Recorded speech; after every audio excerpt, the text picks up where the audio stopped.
오늘 주시는 하나님의 말씀은 시편 119편 81절부터 88절까지만 보겠습니다. 할렐루야. 오늘 시편 119편 81절부터 88절까지의 말씀은 시브리 알파벳 카프라는 단어에 해당하는 구절들이 연결되어 있습니다. 자, 오늘 말씀을 보게 되면 81절, 나의 네페시가 당신의 건져주심을 바라느라 다 달아버렸나이다. 나는 당신이 말씀하시기만을 기다리나이다. 여기서 그 카프로 시작되는 단어가 다 달아버렸다라는 뜻입니다. 물건을 사면 유효기간이 있죠. 처음 살 때는 새 건데 어느 정도 사용하다 보면 손때가 묻잖아요. 그래서 구퉁이 부분이 맨질맨질 달아요. 그래서 손때가 묻어가지고 중고티가 나게 되죠. 우리 영혼도 마찬가지입니다. 우리 영혼도 무언가 이렇게 시달리고 또 세파에 여러 가지 일들을 겪게 되면 맨질맨질해져요. 그래서 달아요. 우리의 그 영혼도. 그래서 사실은 고생도요, 어느 정도 해야지요. 고생이 너무 심하면 신앙 가지기가 쉽지가 않아요. 참 그 기독교 신앙이 극단적으로 흘러가는 것은 위험합니다. 뭐든지 그것이 할 수 있는 분야가 있고 또 넘치면은 안 되는 그런 한계선이 있거든요. 분명히 성경에 보면 하나님은 바다와 육지의 경계를 정하셨어요. 바닷물이 넘쳐서 육지를 이렇게 덮칠 때도 그것이 경계가 있는 거예요. 그 이상 되면 큰 재난이 임하게 돼요. 또 육지도 경계가 있는 거예요. 바닷물이 다 말라서 온통 세상이 육지가 되면 어떡합니까? 하나님께서는 바다도 육지도 적당하게 질서 있게 규모 있게 만들어 놓으신 거예요. 교회에서도 마찬가지예요. 모든 것을 질서 있게 해라 그랬어요. 모든 것이 질서가 있어야 됩니다. 우리 삶에도 질서가 있어야 됩니다.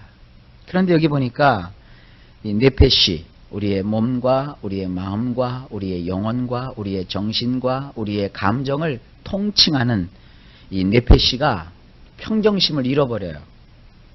우리도 우리 심리 상태가 기쁨도 좋긴 좋은 거지만 너무 기뻐하는 것도 분에 지나치면 그게 안 되거든요. 기쁨도 어느 정도 기뻐야 되는 거고요. 또 슬픔도 어느 정도 슬퍼야 되는 것이에요. 감당할 수 없을 정도의 슬픔. 그러면 그 다음에 이제 자진해 버리죠. 그 자진이 한다는 것도 말이죠. 여러분 굉장히 은혜예요. 우리가 막 감정이 북받쳐가지고 막 감정이 피어오르는데 그게 끝도 없이 쭉 올라오면 터져 죽죠. 그래서 놀라가지고 어느 정도 되면 팍 실신하잖아요. 실신하면 의식이 없어요. 그냥 싹 멈춰버려요. 그럼 그 사이에 우리의 감정이 이렇게 쭉 하고 가라앉는 거예요. 그래서 뭐 실신하고 나서 뭐 1시간이고 2시간이고 깨어나면 다시 이제 마음이 어떻게 돼요? 정리가 되는 거죠. 오열을 금치 못하겠습니다 라는 말도 하죠. 오열이 뭐예요? 그 오자가 넘친다는 거예요. 열이 넘친다는 거예요. 그러면 사람이 실신하게 되는 거죠. 그럼 뭐든지 적당하게 하나님은 우리의 그 마음과 영혼과 육체가 평정을 유지할 수 있도록 하나님은 그런 그 뭐라고 할까요? 안전장치를 우리에게 해주신 겁니다. 여러분이 만약에 몸에 가끔 이런 경우가 있죠. 감기가 걸렸다. 그 감기도 감기 자체는 우리에게 어려움을 주고 고통을 주는 거지만 감기에 걸리지 않으면 죽어요. 감기라는 게 뭡니까? 외부에서 바이러스가 침투하든지 아니면 나의 마음 속에 혹은 나의 육체 속에 적응할 수 있거나 저항할 수 있는 저항력이 떨어지면 내 몸이 골골해지는 거예요. 그래서 열이 오르고 오한이 나고 한축이 나고 기침이 나고 이 기침도 요 기관지 쪽 임파선 이런 부분에 나와 있는 그 안 좋은 것들이 밖으로 탁 나가는 거예요. 그러니까 우리 몸은 항상 이렇게 하나님은 균형을 유지하도록 되어 있습니다. 그래서 감기가 걸리면 어떻게 해요? 조절을 하잖아요. 열이 나니까 열을 식히도록 약을 쓰죠. 또 기침이 막 나니까 기침을 멈추도록 또 여러 가지 그 조치를 하죠. 그러면서 우리 몸이 균형을 잡게 되는 거예요. 그래서 건강을 유지하게 되는 거죠. 이 특별히 신앙도 마찬가지예요. 이분의 지금 특별히 뇌폐시가 다 닳아버렸어요. 왜 닳아버렸어요? 당신의 건져주심을 바라느라 다 닳아버렸습니다. 인생이 어떤 균형이 깨졌어요. 뭔가 지금 간절하게 하나님께 바랄 일이 있어요. 사람이 욕심을 가지고 바라면 그 탈이 나거든요. 근데 지금 이 시편 기자는 욕심껏 뭘 바라는 게 아니라 있어야 될 게 지금 없는 거예요. 누려야 될 것을 누리지 못하는 거예요. 가져야 될 것을 가지지 못하는 거예요. 반드시 거기에 필요한데 그 필요한 것조차도 지금 없는 거예요. 그러니까 이 시편 기자가 뭐 사람한테 가서 구할 수도 없는 거고, 왜 그런 게 있잖아요. 사람이 해줄 수 있는 일이면 사람한테 가서 우리가 청하면 되지만 사람이 아무리 많이 동원돼도 우리가 사람의 힘으로 할 수 없는 일이 있다고요. 그러니까 마음이 지금 급해지고 마음의 평정심을 잃고 마음이 지금 다 닳아서 너덜너덜해져 버렸어요. 지금 그 상황이에요. 근데 이 상황은 뭐라고 설명하고 있습니까? 당신의 건져주심을 바라느라. 지금 어딘가 지금 이 사람이 빠져 있어요. 하나님이 이 사람을 건져주지 아니하면 이 사람은 이제 인생이 끝나는 거예요. 근데 처음 딱 빠졌을 때 하나님이 얼른 건져주시고 구해주셨으면 이런 고백이 안 나와요. 하나님의 그 건져주심을 바라느라고 나의 뇌폐시가 다 닳아버렸어요.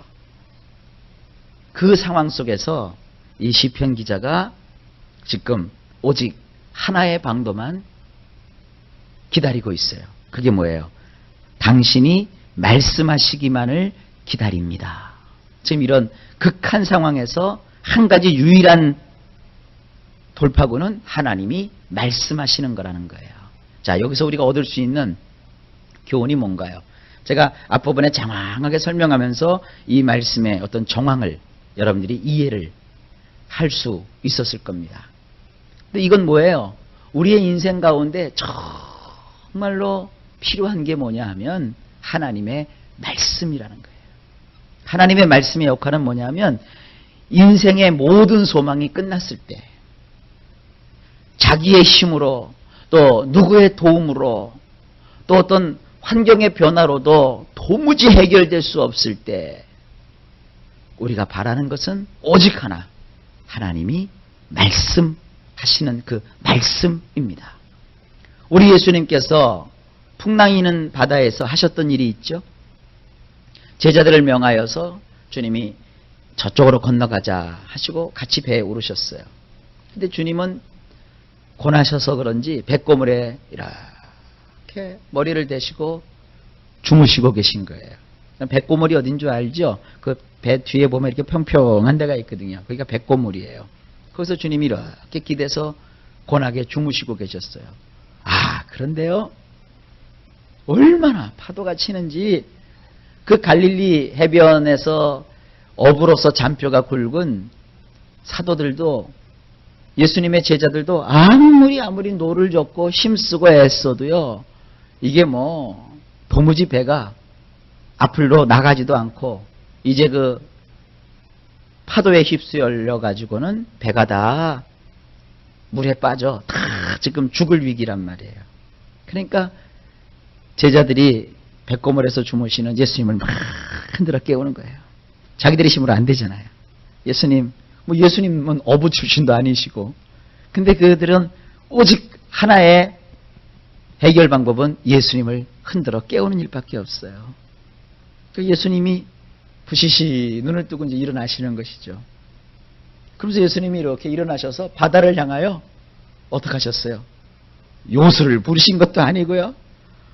예수님이 야 얼른 빨리 뭐 닷을 올려라, 닷을 내려라, 무슨 물을 퍼서 어떻게 하라 안 하셨어요. 바다를 이렇게 보시더니 주님이 잔잔하라. 어떻게 됐어요? 바다가 순식간에 확 잔잔해져 버렸어요. 그러니까 옆에 있던 제자들이 깜짝 놀라서 뭐라고 합니까? 도대체 예수님은 누구시길래 저 파도도 저 바다도 예수님의 말씀에 순종하느냐. 굉장히 믿기 어려운 그런 내용이 성경에 기록되어 있어요. 우리는 하나님이 주신 믿음을 가진 자로서 그 말씀을 믿습니다. 하나님의 말씀이라고 하는 것은 굉장한 능력이 있어요. 근데 그걸 갖다가 우리 인생 속에서 이게 너무 쉽게 적용하지 마세요. 그죠?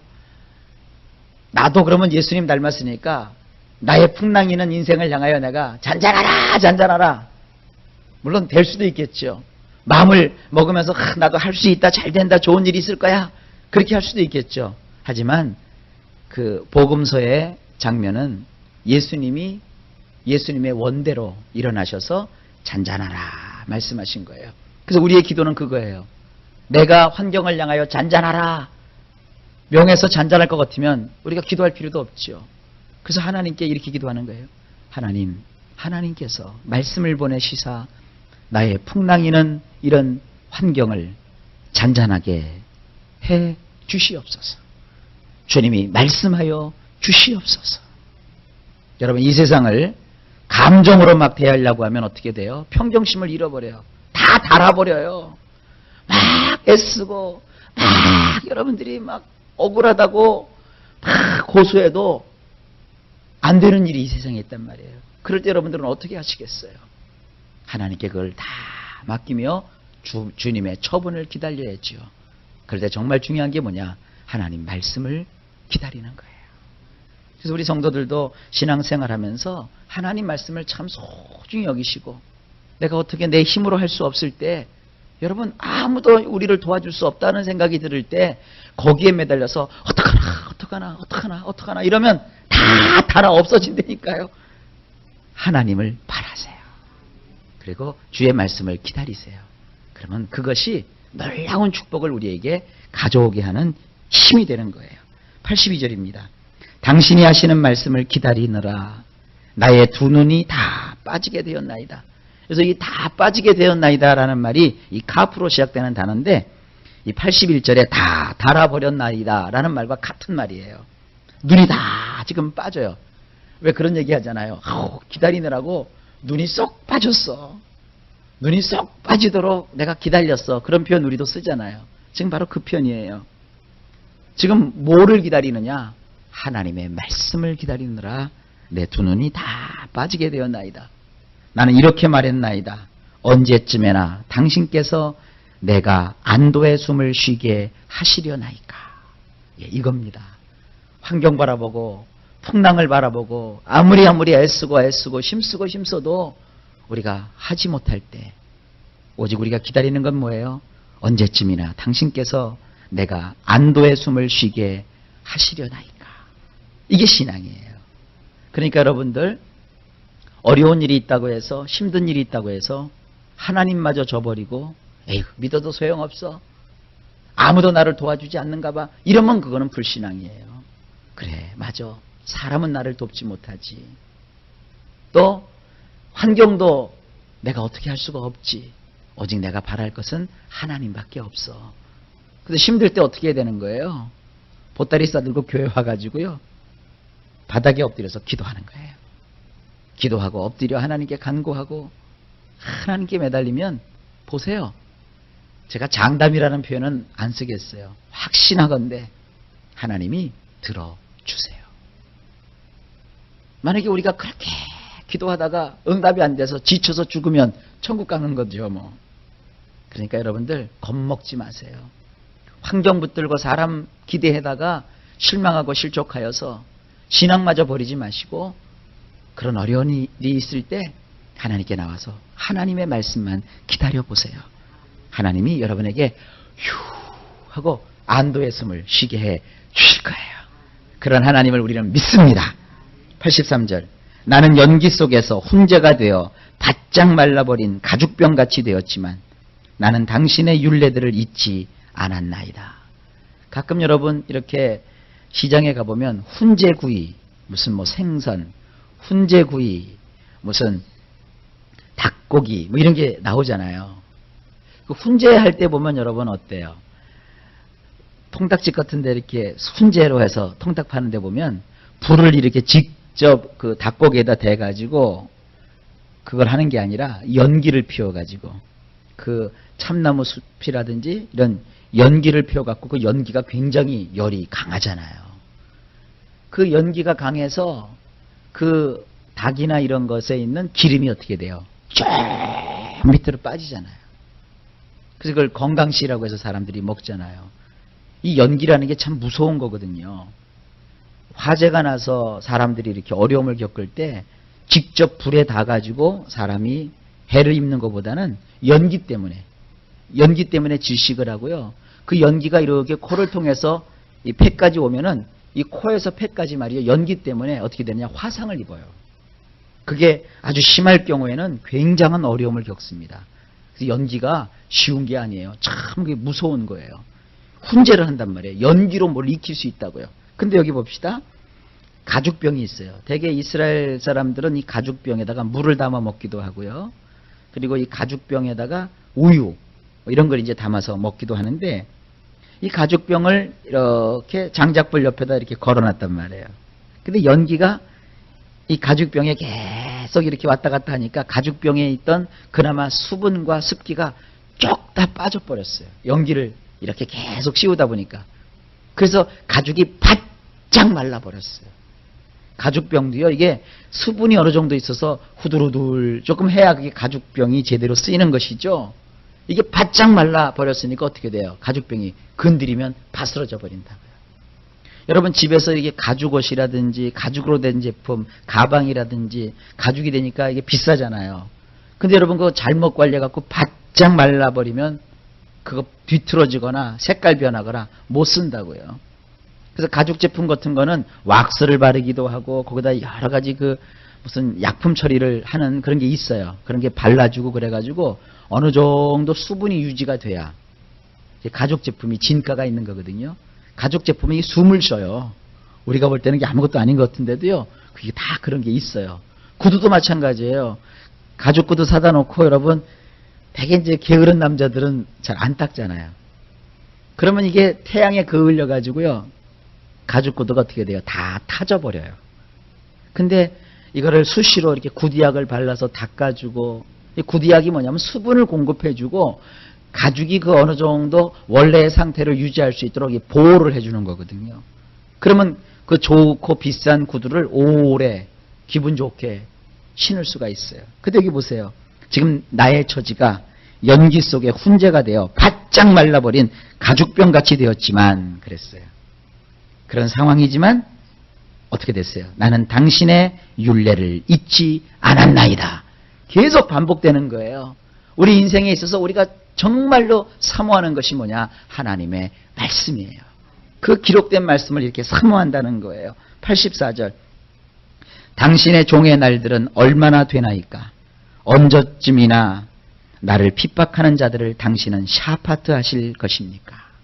아하, 이 시편 기자가 지금 사람 때문에 힘들어하는가 봐요. 그러니까 하나님께 그래요. 하나님, 나의 날들은 얼마나 되겠습니까? 무슨 생명의 위협을 느끼는 거겠죠? 내가 살아갈 날이 얼마나 되겠습니까? 항상 그 위협이 있다는 것이죠. 또 언제쯤이나 나를 그렇게 핍박하는 자들을 당신은 샤파트라는 건 뭐예요? 하나님이 다스리신다는 거죠. 언제쯤이나 그런 당신의 샤파트를 행할 것입니까? 나는 그 사람들을 그렇게 손댈 수가 없어요. 나는 그 사람하고 무슨 타협도 안 되고 협상도 안 되고 어떻게 내 힘 갖고는 안 돼요. 여러분 인생 살다 보면 그런 일 없던가요? 내가 그러면 먼저 풀어야지. 그리고 내가 먼저 용서를 하고 전화를 하도 상대방이 안 만나주겠다는 거예요. 소용없다는 거예요.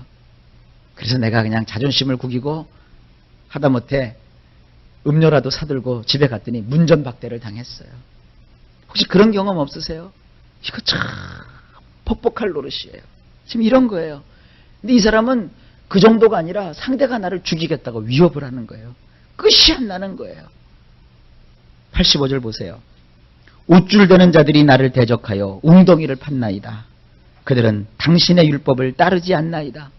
하나님의 법도 모르고 하나님의 법을 알았다 해도 그 법대로 살지 않는 사람들이 우쭐대면서 나를 대적하며 나를 죽이겠다고 웅덩이를 파놨어요. 야, 이런 절박한 처지에서 이 시편 기자는 무엇만 지금 바라봐요?